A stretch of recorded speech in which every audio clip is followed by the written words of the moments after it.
तो बिल्वा मंगल ठाकुर बहुत ही अमीर खानदान में पैदा हुए, बहुत ही अमीर खानदान, बहुत धन है। इतने धन में, वैभव में पैदा हुए और पर हमेशा स्त्रियों के पीछे इनका मन जो था व्याकुल रहता था। प्रोस्टिट्यूट्स के पीछे, वैश्यों के पीछे इनका मन व्याकुल रहता था। सो बिल्वा मंगल जो है, ये कहते हैं कि अपने पिता के कह रहे हैं, कहीं लिखा है कि श्राद्ध कर रहे हैं, कहीं लिखा है कि उनके फ्यूनरल पर थे। तो अपने पिता की फ्यूनरल पर भी उसको कह रहे हैं कि जल्दी करो, मुझे जाना है। तो कहाँ जाना है? इनको जाना था अपनी जो वैश्या है, जिसके घर ये रोज जाते थे, चिंतामणि, नदी पार कर कर इनको उसके घर जाना था। इनका मन था कि मैं उसको जल्द से जल्द मिलूं जाकर, इतने व्याकुल थे। सो इन्होंने, कहते हैं कि उस रात बहुत तूफान आया, बहुत वर्षा हुई।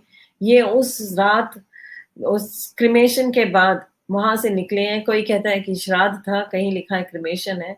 उसके बाद ये वहां से निकले हैं और नदी में कोई भी ले जाने के लिए तैयार नहीं हुआ। इन्होंने अनेक ही बोट वालों को बोला कि मुझे नदी पार जाना है। उन्होंने कहा कि इतना तूफान आने वाला है, इतनी वर्षा हो रही है, it's raining so hard, how can you go? आप कैसे जा सकते हो नदी के पार?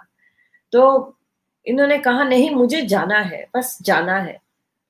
और उधर जो वैश्य चिंतामणि है, वो सोच रही है कि आज बिल्वा मंगल नहीं आएंगे, क्योंकि आज इतने तूफान है, तो कैसे बिल्वा मंगल यहाँ आएगा नदी के पार। तो उन्होंने अपने जो जिस घर में वो रहती है, उस घर के दरवाजों को बंद करा दिया। वो अच्छे से लॉक हो गए, उनको ब्लॉक पहले करा दिया जाता था, गेट सब बंद करा दिए। इधर बिल्वा मंगल जो है, वो नदी में जब कोई तैयार नहीं हुआ नदी के पार ले जाने के लिए, वो नदी में कूद पड़े हैं और नदी पार किए। कहते हैं कि कोई मरे हुए व्यक्ति का शरीर तैर रहा है, उसको पकड़कर ही स्वयं अक्रॉस द शोर। वो उन्होंने एक नदी के एक छोर से दूसरे छोर में उधर पार हुए हैं, उस मरे हुए मृत व्यक्ति की लाश को पकड़कर। और उनको जरा भी इसमें लज्जा नहीं थी, पर कितना व्याकुल था मन, इतनी तीव्रता थी उस वैश्य से मिलने की, इतना आकर्षण था उसके प्रति। नदी पार की है तूफान में और फिर उसके घर बरसात में पहुंचे हैं, देखा कि गेट तो बंद है। अब उसने कहा लौट जाओ, वहां जो भी थे उन्होंने कहा लौट जाओ, आज गेट बंद हो गए हैं, अंदर नहीं जा सकते तुम। तो ऊपर खिड़की देखी है चिंतामणि के कमरे की, वो खुली है।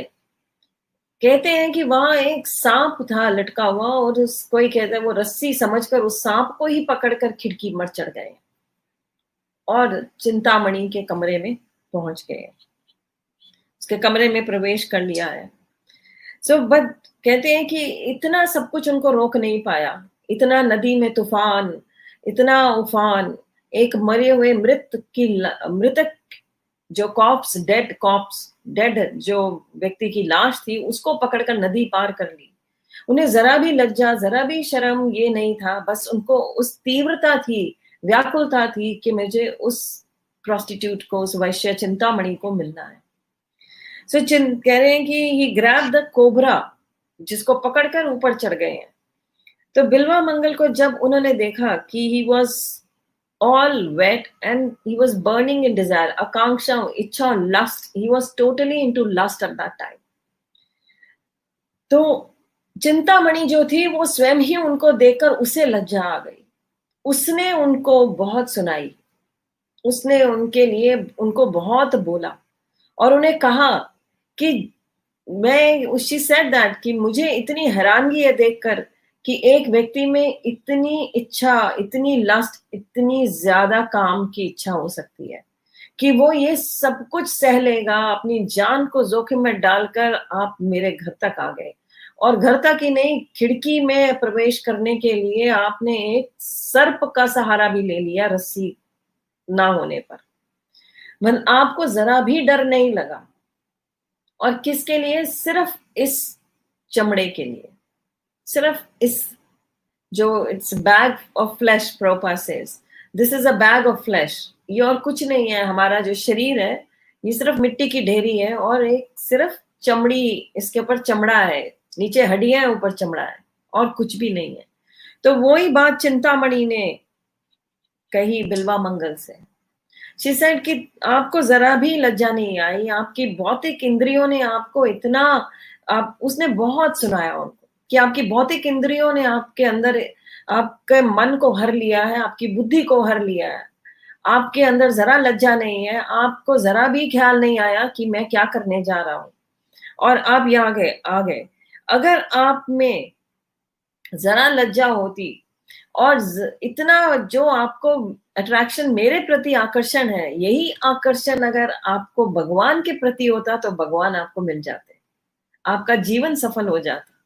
अगर यही इंद्रिय जो आपकी मेरी तरफ आकर्षित है, इन्हीं इंद्रियों को अगर आप भगवान के प्रति आकर्षित कर देते, डाइवर्ट कर देते, तो आपको भगवान मिल जाते। ये चिंतामणि कहती है उनको, ये चिंतामणि कहती है कि ये आकर्षण जो आपका मेरे ओर है, ये भगवान की ओर होता तो आपका जीवन सफल हो जाता। इतनी बात चुभ गई बिल्वा मंगल ठाकुर को। बिल्वा मंगल ठाकुर को जब ये सुनने को मिला एक वैश्या से, चिंतामणि से, उनका हृदय जो है वो भगवान की प्रति विचलित हो गया। उनका मन हो उसी समय भगवान के प्रति डाइवर्ट हो गए, उनकी इंद्रियां भगवान के प्रति आकर्षित होने लगी। उन्होंने वो स्थान उसी समय त्याग दिया और वृंदावन की ओर चल पड़े। उनकी पहली गुरु, उन्होंने श्लोक लिखा है और माना है कि ये मेरी चिंतामणि गुरु है। ये एक्नॉलेज किया कि चिंतामणि गुरु है। बड़े बड़े वैष्णव जो लेखाकार है, वैष्णव जो हमारे आचार्य हैं, भक्ति विनोद ठाकुर, कृष्णदास कविराज, उन सब ने इनकी ग्लोरिफिकेशन किया बिल्वा मंगल ठाकुर की, कि बिल्वा मंगल ठाकुर ने क्या किया, कहाँ जन्मे और क्या किया उन्होंने। भगवान के कहते हैं साक्षात दर्शन है उनको। वो इतना ज्यादा उनके मन को ये बात चुभी कि वो भगवान के प्रति उन्होंने ठान लिया कि मुझे भगवान के प्रति ही अब जन्म देना है, अपना ये जीवन जो है भगवान के प्रति इसको त्याग देना है। और वो चल पड़े हैं वृंदावन। और फिर प्रभुपाद कहते हैं वो 700 साल वृंदावन में रहे हैं, भगवान की भक्ति में रत। अब जो वो वृंदावन जा रहे हैं, तब भी भौतिक इंद्रियों ने, माया ने उनका पीछा नहीं छोड़ा है। अभी भी उनका टेस्ट चल रहा है। रास्ते में भी उनको आकर्षण हो गया है कभी ना कभी किसी स्त्री के प्रति। एक स्त्री के प्रति फिर आकर्षण हुआ, और वो स्त्री अपने पति के साथ थी। उसका पति बड़ा ही एरिस्टोक्रेटिक बताया गया कि बहुत ही मूल्यवान और मॉरल वैल्यूज वाला था, पर उसको था कि ये अतिथि है, ये उनके घर में इन्होंने पनाह ली है, उनके अतिथि बने हैं, रास्ते पर है, वृंदावन की ओर जा रहे हैं। पर उस स्त्री से आकर्षण हो गया, उस पत्नी से, उस पति की पत्नी से आकर्षित हो गए, उसकी ओर आकर्षित हो गए। उन्होंने उनकी जो जिसके घर में रह रहे हैं उसी स्त्री की ओर आकर्षित हुए हैं। तो उस स्त्री ने जाकर अपने पति से कहा कि जो हमारे घर में रह रहे हैं बिल्वा मंगल ठाकुर, जो आए हैं, जो रास्ते में हैं, वृंदावन की ओर जा रहे हैं, वो मेरी तरफ देखते हैं, उनको मेरे और मेरे को उनके जो देखने का भाव है अच्छा नहीं लगता है। उसका पति जाता है बिल्वा मंगल ठाकुर से, पूछता है कि क्या है आपको आकर्षण। तो उन्होंने कहा मुझे आपकी पत्नी की ओर आकर्षण है। उस व्यक्ति ने जाकर अपनी पत्नी से कहा ये अतिथि है, ये इस समय की बात नहीं हो रही है, ये सतयुग की ये बात हो रही है, आज से 8th सेंचुरी की। सो डोंट टेक इट, अभी आप सब मुझसे पूछने लगेंगे क्वेश्चंस, जस्ट लिसन इट। तो उन्होंने, उनके हस्बैंड ने कहा कि जाओ और उनको उनकी सेवा कर दो। तो पत्नी बिल्वा मंगल ठाकुर के पास आती है। उनकी पत्नी जब बिल्वा मंगल ठाकुर के पास आती हैं तो बिल्वा मंगल ठाकुर को एकदम जैसे, क्योंकि वो भगवान की ओर जा रहे हैं, वृंदावन जा रहे हैं, उनको जैसे होश आती है। वो उस स्त्री को कहते हैं माता, कहते हैं माता।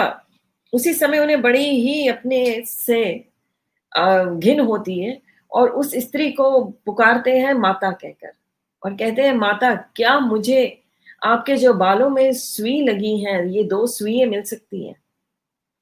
तो उस स्त्री ने वो 2 सुई उतार कर उनके हाथ में दे दी। बिल्वा मंगल ठाकुर ने उसी समय वो 2 सुइयाँ अपनी दोनों आँखों में डाल दी और कहा, ये इंद्रिय आँखें जो है, ये बार-बार आकर्षित होती हैं स्त्री की ओर।